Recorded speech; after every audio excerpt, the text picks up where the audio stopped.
خلق الإنسان علمه البيان.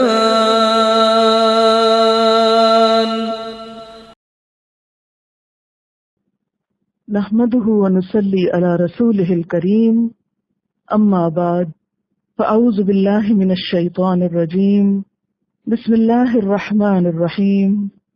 رب اشرح لي صدري ويسر لي أمري واحلل عقدة من لساني يفقهوا قولي. ترجمہ: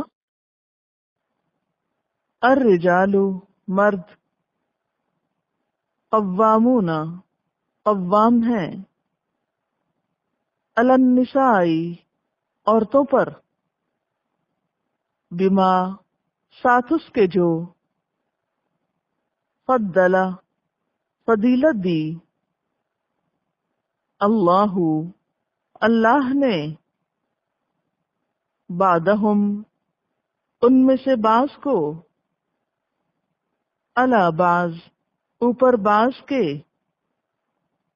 وبما اور بوجہ اس کے جو، انفقوا انہوں نے خرچ کیا، من اموالہم اپنے مالوں میں سے، فالصالحات پس نیک عورتیں، قانتات فرما بردار ہیں، حافظات حفاظت کرنے والیاں ہیں، للغیب غیب کے لیے، بما بوجہ اس کے جو، حفظ اللہ حفاظت کی اللہ نے، واللاتی اور وہ عورتیں جو، تخافون تم ڈرتے ہو، نشوزہن ان کی سرکشی سے، فعظوہن پس نصیحت کرو ان کو، وہجروہن اور چھوڑ دو ان کو، فی المضاجع بستروں میں، وَاضْرِبُوهُنَّ اور مارو ان کو، فَإِن پھر اگر، أَطَعْنَكُمْ وہ اطاعت کریں تمہاری، فَلَا تو نہ، تَبْغُوا تم تلاش کرو، عَلَيْهِنَّ ان کے خلاف، سبیلا کوئی راستہ، ان اللہ بے شک اللہ تعالی، کانا ہے، علی بلند، کبیرہ بہت بڑا، وَإِن اور اگر، خفتم ڈرو تم، شقاقہ دشمنی سے، اختلاف سے، بینہما ان دونوں کے درمیان، فبعثوا تو مقرر کرو، حکمن ایک منصف، من اہلہ اس مرد کے گھر والوں میں سے، وحکمن اور ایک منصف، من اہلہا اس عورت کے گھر والوں میں سے، ان یریدا اگر وہ دونوں چاہیں گے، اصلاحاً اصلاح، یوفق اللہ موافقت پیدا کر دے گا اللہ، بینہما ان دونوں کے درمیان، ان اللہ بے شک اللہ، کانا ہے، علیمن علم والا، خبیرن خبر رکھنے والا۔ تفسیر: الرجال قوامون علی النساء، مرد عورتوں پر قوام ہیں۔ قوام کا لفظ قاف واو میم سے ہے، فعال کے وزن پر اسم مبالغہ ہے۔ قوام قیم، قیام، ان سب کا معنی ہوتا ہے ذمہ دار، محافظ، منتظم، مدبر، متکفل. اور جب اس کا صلہ علی آئے، قوامون علی النساء، یعنی قوام کے بعد علی کا لفظ بھی آئے تو اس کا معنی ہوتا ہے نگہبانی کرنا، ضرورتوں کا خیال رکھنا، نگہداشت کرنا.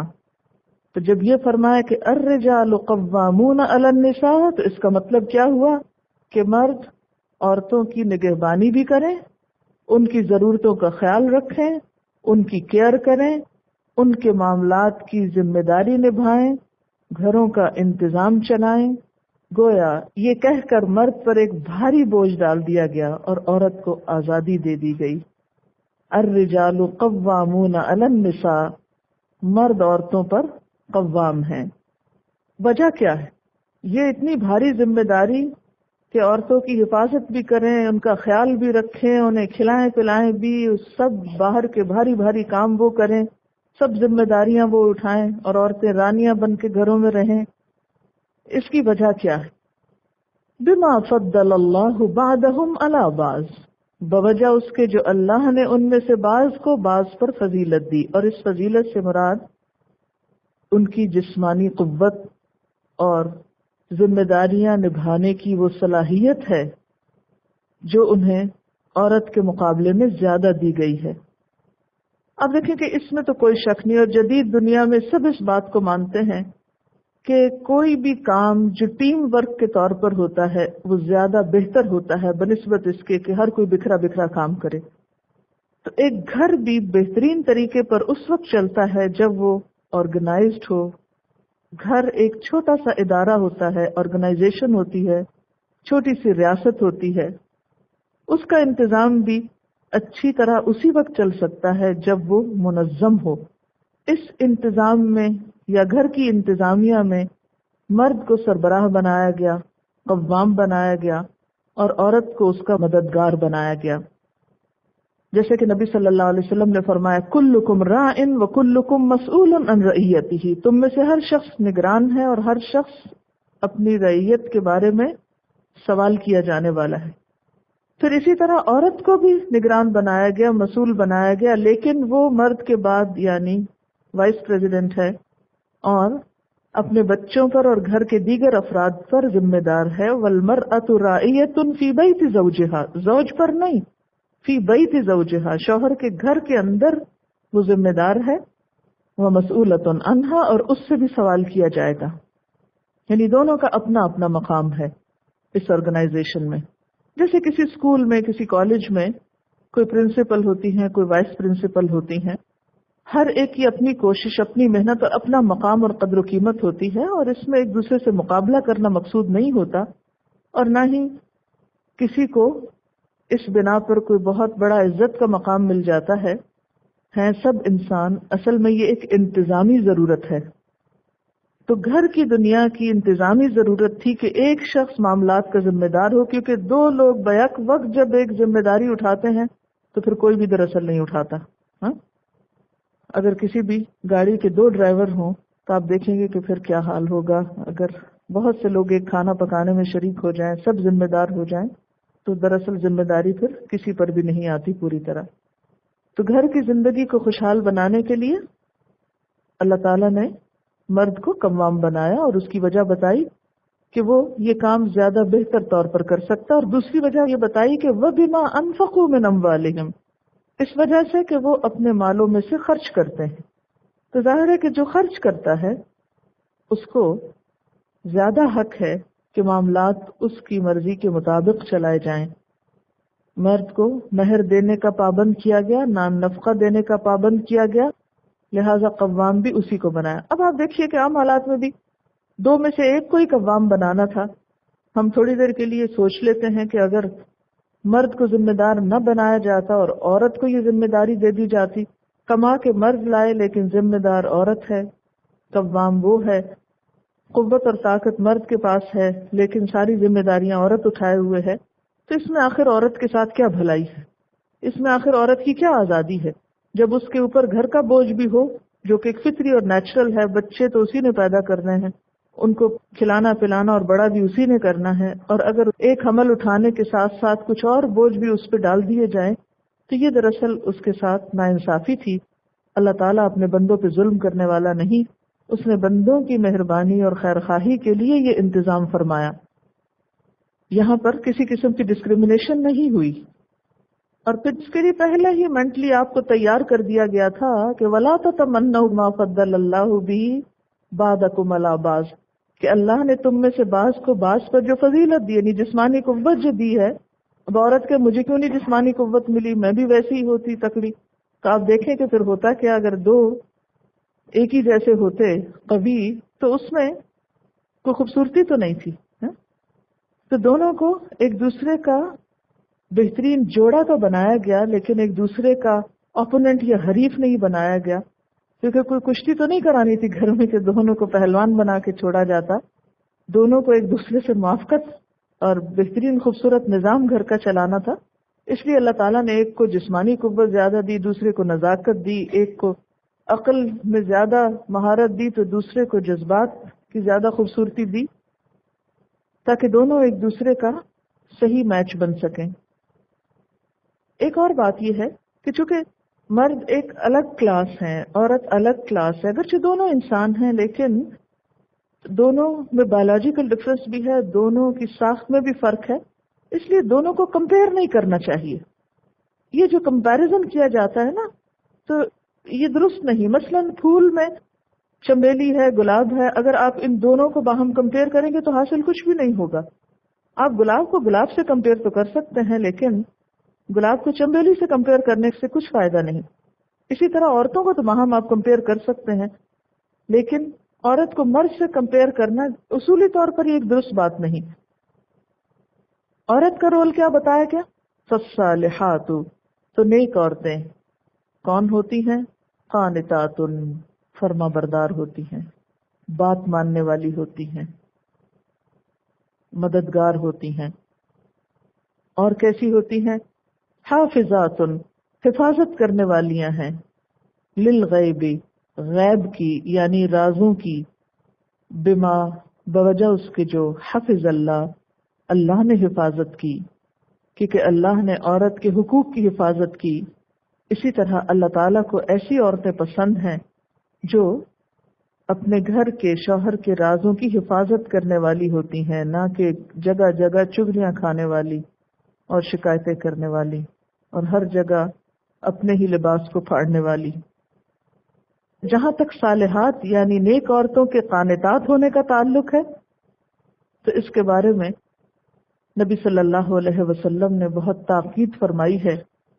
آپ صلی اللہ علیہ وسلم نے فرمایا، خیر النساء، عورتوں میں سے بہترین، امرأۃ، وہ عورت ہوتی ہے، اذا نظرت الیہا، جب تم اس کی طرف دیکھو، سرت کا، تو تم کو خوش کر دے، وَإِذَا أَمَرْتَهَا، اور جب تم اسے کسی بات کا حکم دو، کسی کام کا حکم دو، اطاعت کا، تو وہ تمہاری اطاعت کرے، وَإِذَا غِبْتَ عَنْهَا، اور جب تم اس سے غائب ہو، حَفِظَتْكَ فِي مَالِهَا وَنَفْسِهَا، تو وہ اپنے مال اور نفس میں تمہاری حفاظت کرے، یعنی شوہر کی غیر موجودگی میں اپنے نفس اور مال کی، اپنی عزت و عصمت کی حفاظت کرنے والی ہو۔ ایک اور حدیث میں آتا ہے کہ جو عورت 5 وقت کی نماز پڑھے، اپنی آبرو کی حفاظت کرے، اپنے شوہر کی بات مانے، وہ جنت کے جس دروازے سے چاہے داخل ہو جائے۔ نبی صلی اللہ علیہ وسلم نے فرمایا، کوئی عورت شوہر کی اجازت کے بغیر روزہ نہ رکھے، یعنی نفلی روزہ، یعنی عبادات میں بھی شوہر سے مشورہ کرنا چاہیے۔ آپ صلی اللہ علیہ وسلم نے فرمایا، 2 قسم کے لوگ ہیں جن کی نمازیں ان کے سروں سے اونچی نہیں اٹھتی۔ ایک وہ غلام جو اپنے آقا سے بھاگ جائے جب تک کہ واپس نہ آئے، اور وہ عورت جو اپنے شوہر کی نافرمان ہو جب تک کہ وہ بات نہ مانے۔ اور شوہر کی اطاعت میں بھی شرط یہ ہے کہ وہ اطاعت معروف میں ہو۔ اللہ کی نافرمانی میں کسی کی اطاعت جائز نہیں۔ اسی طرح آپ صلی اللہ علیہ وسلم نے فرمایا کہ خدا پر ایمان رکھنے والی عورت کے لیے جائز نہیں کہ وہ اپنے گھر سے ایسی حالت میں نکلے جبکہ اس کا نکلنا شوہر کو پسند نہ ہو، اور اپنے گھر میں کسی ایسے کو آنے دے جس کا آنا شوہر کو پسند نہ ہو۔ عورت شوہر کے معاملے میں کسی دوسرے کی بات نہ مانے۔ عام طور پہ گھر خراب کیوں ہوتے ہیں؟ جب عورتیں شوہر کی بات ماننے کی بجائے اپنی سہیلیوں کی مانتی ہیں یا اپنے پیرنٹس کی مانتی ہیں یا اوروں کو زیادہ امپورٹنس دیتی ہیں، تو اس سے پھر گھروں کے اندر خرابی پیدا ہوتی ہے۔ فالصالحات قانتات حافظات للغیب بما حفظ اللہ، نیک عورتیں فرما بردار ہیں، رازوں کی حفاظت کرنے والیاں ہیں۔ یہ جو رازوں کی حفاظت ہے یہ بھی ایک بہت اہم حصہ ہے زندگی کا۔ پیچھے آپ سورۃ البقرہ میں پڑھ چکے نا، ہن لباس لکم وانتم لباس لہن۔ تو لباس کا سب سے اہم ترین کام کیا ہوتا ہے؟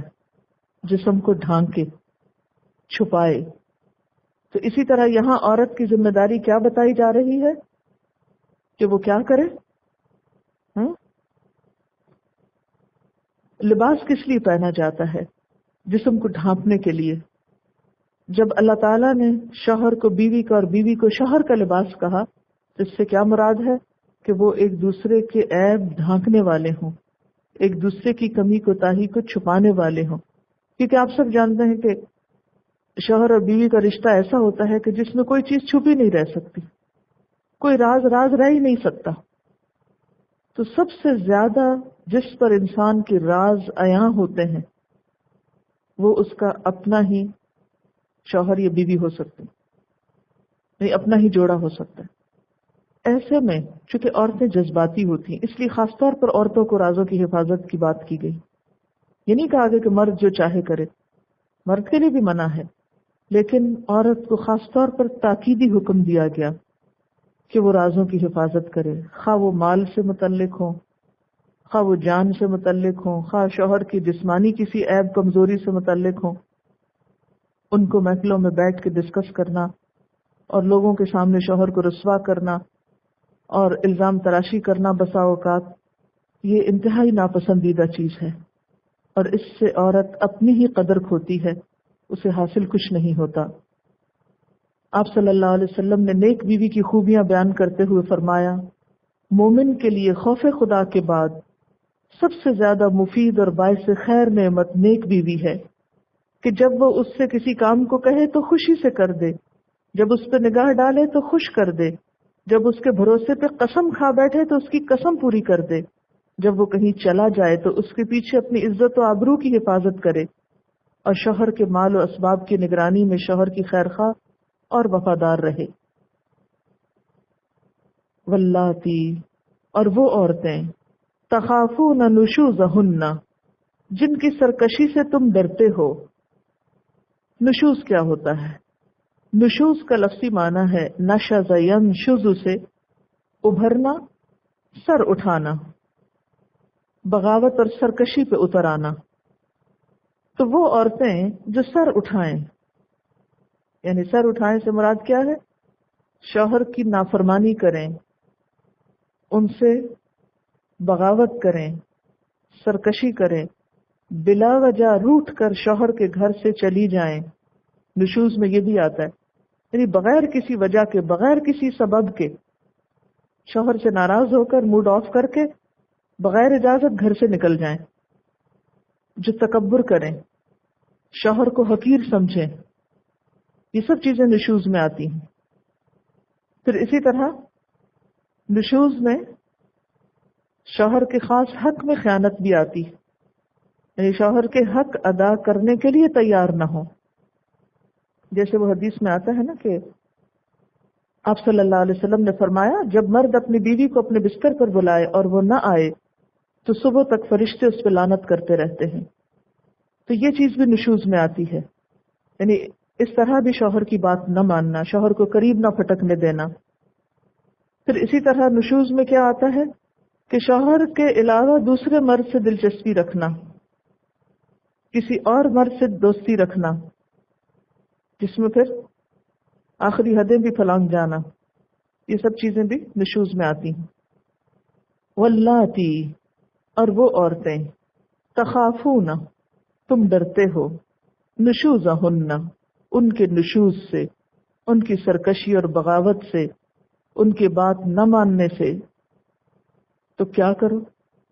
کیونکہ اللہ تعالیٰ نے گھر کی جو آرگنائزیشن بنائی، اگر امیجن کرے کہ شوہر کو اس کا سربراہ بنایا، بیوی کو اس کا مددگار بنایا، بیوی کو حکم دیا کہ تم شوہر کی بات مانو، تم گھر کی ذمہ داریاں سنبھالو، وہ باہر کی ذمہ داری سنبھالے، تم شوہر کی اجازت کے بغیر اس گھر سے نہ نکلو، کسی کو یہاں آنے نہ دو، بغاوت نہ کرو، اس کے ساتھ کوآپریشن کرو، اس کو خوش کرنے کا اہتمام کرو. اسی لیے عورت کے لیے زیب و زینت کا اہتمام ضروری ہے کہ وہ اپنے شوہر کی خوشی کا سبب بنے. اب آپ دیکھیں کہ اگر کوئی عورت اپنی ان ذمہ داریوں کو پورا نہیں کرتی، نہ وہ شوہر کی بات مانتی ہے، نہ وہ اپنا موڈ درست کرتی ہے، نہ اس کا کوئی کام کرتی ہے، نہ اس کی کوئی اطاعت کرتی ہے، یعنی کسی معاملے میں بھی وہ شوہر سے کوآپریٹ نہیں کرتی، تو اب شوہر کیا کرے؟ وہ کیوں کما رہا ہے سارا دن باہر خوار ہو رہا ہے؟ اس نے کیوں مہر دیا ہے؟ اس نے یہ گھر کیوں بنایا؟ اس نے شادی کیوں کی جب اسے کچھ بھی نہ ملے؟ یعنی پھر شوہر میں اور گدھے میں کیا فرق رہ گیا کہ جس طرح گدھا، یہ بہت سخت لفظ بول رہی ہوں لیکن شاید سمجھانے کے لیے ضروری ہے.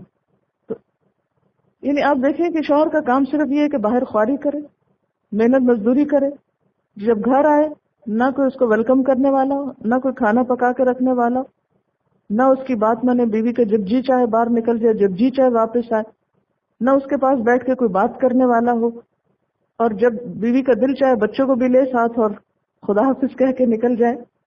تو پھر یہ مرد کس لیے باہر محنت کر رہا ہے؟ وہ کس لیے گھر بنا رہا ہے؟ وہ سب کچھ کس لیے محنت کر رہا ہے اگر اس کی زندگی میں کوئی خوشی نہیں؟ ایک بہترین گھر کیا ہے کہ جس میں شوہر اگر تھکا ہارا خون پسینے کی کمائی کر کے لا کے اپنی بیوی کو دے رہا ہے تو بیوی اس کے لیے خوشی کا، سکون کا، اطمینان کا باعث بنے، اس کے غموں کو دور کرنے والی بنے. ہمارے لیے حضرت خدیجہ رضی اللہ تعالی عنہا ایک بہترین مثال ہے، حضرت فاطمہ رضی اللہ تعالی عنہا ایک بہترین مثال ہے. ان کا رول کیا تھا؟ حضور صلی اللہ علیہ وسلم پر جب وحی نازل ہوئی اور آپ گھبرائے ہوئے گھر آئے تو سب سے زیادہ تسلی کس نے دی تھی؟ حضرت خدیجہ رضی اللہ تعالی عنہا نے. کمبل اڑایا، فکر کی، اور پھر اپنے پھپھی ذات کے پاس گئیں، ان کو جا کے واقعہ بتایا کہ میرے شوہر کو کیا ہو گیا ہے. تو بیوی جو ہے وہ ہمدرد ہوتی ہے، غم گسار ہوتی ہے. اللہ تعالیٰ نے عورت کے اندر ایک خاص ایسی قوت رکھی ہے کہ جو دوسروں کے لیے تسلی کا باعث بنتی ہے. لیکن اگر کوئی بیوی اس میں سے کوئی ذمہ داری نبھانے کو تیار نہیں، اسے دلچسپی ہے تو صرف شوہر کی جیب سے، اس کے مال سے، اس کے سٹیٹس سے، اس کی طرف سے ملنے والی فیسلٹیز سے، لیکن جب اس کی اپنی ذمہ داریوں کی بات آئے اور وہ ان کو نبھانا نہ چاہے تو یہ چیز اسلام میں پسندیدہ نہیں. اس سے گھر کا نظام بگڑتا ہے. اب آپ دیکھیں ہوگا کیا، نتیجہ کیا ہوگا، رزلٹ کیا نکلے گا؟ جب شوہر دیکھے گا کہ گھر میں اس کو کوئی چین اور سکون نہیں ملا، اب وہ چین پانے کہاں جائے گا؟ نکلے گا نا باہر. جب گھر خالی ہے، ہال آ رہا ہے اس میں جاتے ہوئے، نہ کوئی مسکراہٹ ہے، نہ کوئی روشنی ہے، نہ کوئی چہل پہل ہے، ہیبت ہی ہیبت ہے، تو اب اس کو گھر کاٹے گا، وہ گھر نہیں بیٹھے گا، غصے میں آئے گا، باہر نکلے گا. باہر نکل کے پھر وہ کیا کرے گا؟ کہاں جائے گا؟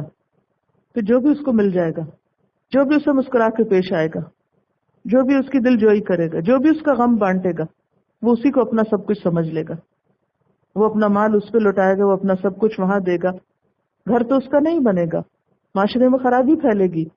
لیکن ایسی عورتیں کبھی نہیں سوچتی کہ وہ اپنی جان پہ بھی کتنا بڑا ظلم کر رہی ہیں، بیکار کے موڈ بنا کے، چھوٹی چھوٹی باتوں پہ ناراض ہو کے، اور ایک مرد کو بھی گمراہی کا راستہ دکھا رہی ہیں. تو اس لیے اللہ تعالیٰ نے عورت پر یہ ذمہ داری ڈالی کہ فالصالحات قانتات، عورتیں سبمسو رول ادا کریں، بات مان لیا کریں، اور گھر کے رازوں کی حفاظت کریں. کیونکہ گھر کے چھوٹی چھوٹی شکایت، چھوٹے چھوٹے رویے، ایسی صورت میں پھر معاشرے کے اندر ایک انارکی پھیلے گی، ایک بگاڑ آئے گا. اس کو کنٹرول کرنا انتہائی ضروری ہے.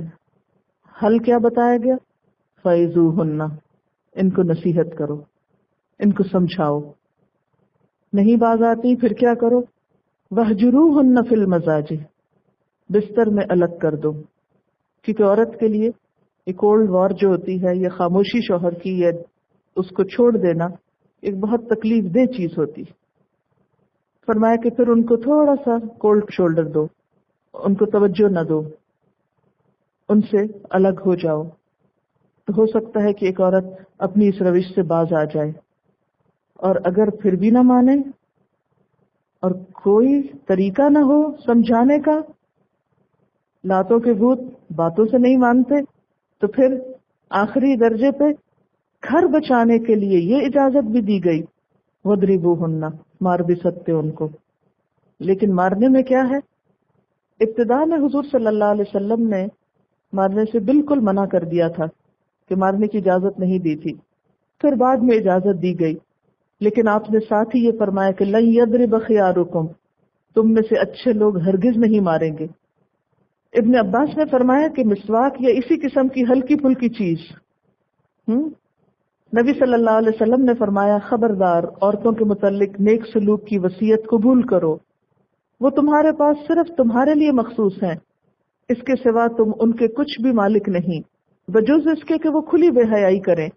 اگر وہ ایسا کرے تو تم انہیں بستروں میں علیحدہ کر سکتے ہو، اور اس طرح مار سکتے ہو کہ ان کو چوٹ نہ آئے. اس طرح مار سکتے ہو کہ ان کو چوٹ نہ آئے. آپ صلی اللہ علیہ وسلم نے فرمایا بیوی کو مارو نہیں، نہ اسے برا بھلا کہو، اور نہ اسے چھوڑو مگر گھر میں، یعنی گھر سے مت نکالو. آپ صلی اللہ علیہ وسلم نے یہ بھی فرمایا کہ تم میں سے کوئی اپنی بیوی کو یوں نہ مارے جیسے اپنے غلام کو مارتے ہو. یعنی چھوٹا سا ایک شوق دینا مقصود ہے، جیسے غصے سے بات کرنا اور تھوڑا بہت ہاتھ اٹھانا کہ جس سے ایک شخص ہوش میں آ جائے. کیونکہ سب لوگ ایک جیسے نہیں ہوتے، کچھ لوگوں کو نصیحت ہی کافی ہوتی، اور اگر عورت نصیحت سے ہی بات مان جائے تو پھر مارنا تو تیسرے درجے پر ہے، مارنا پہلے درجے پہ تو نہیں ہے.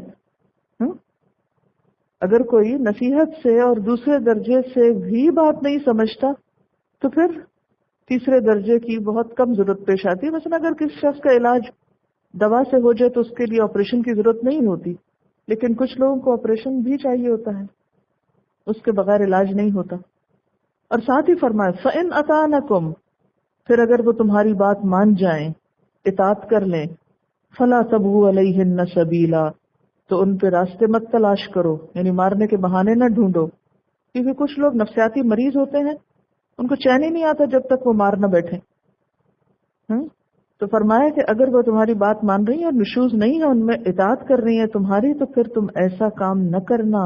یاد رکھو ان اللہ کان علیٰ کبیرا، یقیناً اللہ بلند ہے، بہت بڑا ہے.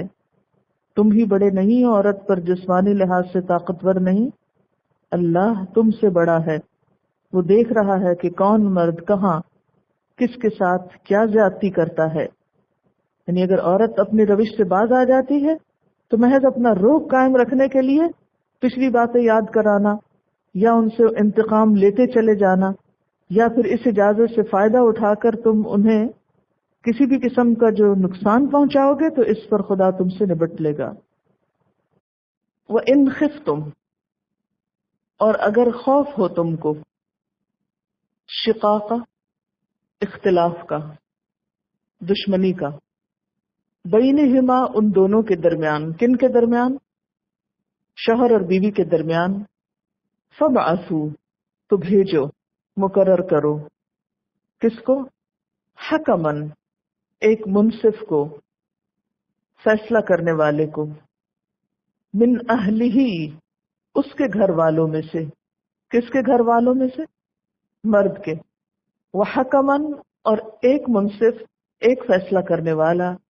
من اہلہا، اس عورت کے گھر والوں میں سے. یعنی اگر دونوں باہم اپنے اختلاف کو نہیں سلجھا سکتے تو بھی فوراً دونوں میں جدائی کا فیصلہ نہ کرو، بلکہ ایک اور کوشش کرو کہ شاید دونوں کے درمیان موافقت کی کوئی صورت پیدا ہو جائے. اور اس کا طریقہ کیا ہے کہ دونوں کے رشتہ داروں میں سے، خاندان والوں میں سے ایک ایک شخص یعنی دونوں پارٹیوں میں سے باہم مل بیٹھے معاملات کو سلجھائیں اور یہ دیکھیں کہ قصور کس کا ہے، اور اپنی پوری کوشش کریں کہ دونوں کے درمیان نباہ کی کوئی صورت پیدا ہو جائے۔ ان یریدا اصلاحا، اگر وہ دونوں اصلاح چاہتے ہوں گے، یعنی شوہر اور بیوی واقعی مل کے رہنا چاہتے ہوں گے، یوفق اللہ بینہما، تو اللہ ان دونوں کے درمیان موافقت پیدا کر دے گا، باہم نبھا کی کوئی صورت پیدا کر دے گا۔ ان اللہ کان علیما خبیرا، بے شک اللہ تعالی علم والا ہے، خبر رکھنے والا ہے، باخبر ہے، اسے انسانوں کے تمام حالات معلوم ہیں۔ اس سے پچھلی آیت میں شوہر کو یہ کہا گیا کہ وہ اپنی بیوی کو سمجھانے کی کوشش کرے، لیکن اگر وہ سارے سٹیپس آزما چکے اور پھر بھی اصلاح نہ ہو پائے، اور بسا اوقات ہو سکتا ہے کہ قصور بیوی کی بجائے شوہر میں ہو اور اس بنا پر روز جھگڑا ہوتا ہو، تو اس صورت میں خصوصی طور پر بیوی خود نہیں سلجھا سکتی اس معاملے کو۔ دیکھیں نا، اگر بیوی قصوروار ہے یا بیوی زیادتی کر رہی ہے تو شوہر کا ایک ہاتھ اوپر ہے، وہ خود سے کوشش کرے گا اس کی اصلاح کی، اسے سمجھائے گا، اس سے روٹھے گا اور بہت سے طریقے اختیار کرے گا۔ لیکن بسا اوقات دیکھنے میں یہ آتا ہے کہ جب شوہر کے اندر خرابی ہو تو عورت بے بس ہوتی ہے، وہ سمجھا بھی نہیں پاتی، روٹ کے بھی بسا اوقات نہیں منا پاتی، اور مارنے کا تو سوال ہی پیدا نہیں ہوتا، اس لیے کہ حضور صلی اللہ علیہ وسلم نے ابتدا میں عورت کو بھی مارنے کی اجازت دی تھی، لیکن پھر وحی الہی کے ذریعے یہ فیصلہ منسوخ ہو گیا، عورت کی بچت کے لیے، عورت کے فائدے کے لیے عورت کو مارنے سے روکا، کیونکہ عورت کی نسبت مرد کی انا جلد مجروح ہوتی ہے اور پھر دیر تک مجروح رہتی ہے، اس لیے عورت کو ایسا کوئی قدم اٹھانے سے منع کیا گیا۔ اب پھر ہو کیا، مسئلے کا حل کیا ہو؟ جبکہ عورت یہ تینوں ہتھیار آزما نہیں سکتی مرد کو سمجھانے کے لیے، تو اس صورت میں پھر زیادہ بہتر طریقہ یہ ہے، اور ان کی وکالت ان کے گھر والوں میں سے ایک ایک شخص کرے۔ اور ویسے بھی آپ دیکھیں کہ جب کہیں جھگڑا ہو رہا ہو تو اس میں انسان کے اپنے سوچنے سمجھنے کی صلاحیت کم ہو جاتی، کہ اس کے لیے ان گتھیوں کو سلجھانا ناممکن ہو جاتا ہے۔ ایسے میں صرف کسی کا مشورہ کافی نہیں ہوتا، بلکہ اس کے لیے شریعت نے عملی قدم اٹھانے کو کہا، اور وہ کیا کہ دونوں طرف سے ایک ایک حکم جو صحیح فیصلہ کرے وہ ان دونوں کی صلح کرا دے۔ اور اگر شوہر اور بیوی کی نیت میں ہے مل کے رہنا اور خاندان بنانا، تو اللہ تعالیٰ بھی ان کی مدد کرے گا اور ان کے لیے کوئی راستہ نکال دے گا۔ لیکن اگر ان کی نیت ہی نہیں، نیت میں فتور ہے، وہ ایک دوسرے سے جان چھڑانا چاہتے ہیں، تو پھر کوئی حکم اور کوئی منصف اور کوئی بھی اچھی نصیحت کرنے والا ان کو کچھ بھی فائدہ نہیں دے سکتا۔ اور آیت کے آخر میں جو فرمایا گیا کہ اللہ تعالیٰ علم والا ہے، خبر والا ہے، اس سے پتہ یہ چلتا ہے کہ اللہ تعالیٰ نے یہ جتنے بھی طریقے بتائے ہیں نصیحت کے یا بستر میں الگ کرنے کے یا مارنے کے یا پھر حکم مقرر کرنے کے، یہ تمام چیزیں اللہ تعالیٰ کے علم و حکمت پر مبنی ہیں۔ اس نے انسانوں کو بنایا، وہ جانتا ہے کہ انسانوں کی اصلاح کس طریقے سے ہو سکتی۔ تو خاندانی بگاڑ اور اختلاف کی شکل میں یہ بہت عمدہ نصیحتیں ہیں جو اللہ تعالیٰ نے اپنے بندوں کو کی ہیں، کیونکہ وہ بندوں کے حال سے خوب باخبر ہے۔ وآخر دعوانا ان الحمد للہ رب العالمین۔ وآخر دعوانا ان الحمد للہ رب العالمین۔ سبحانک اللہم وبحمدک، اشہد ان لا الہ الا انت، استغفرک واتوب الیک۔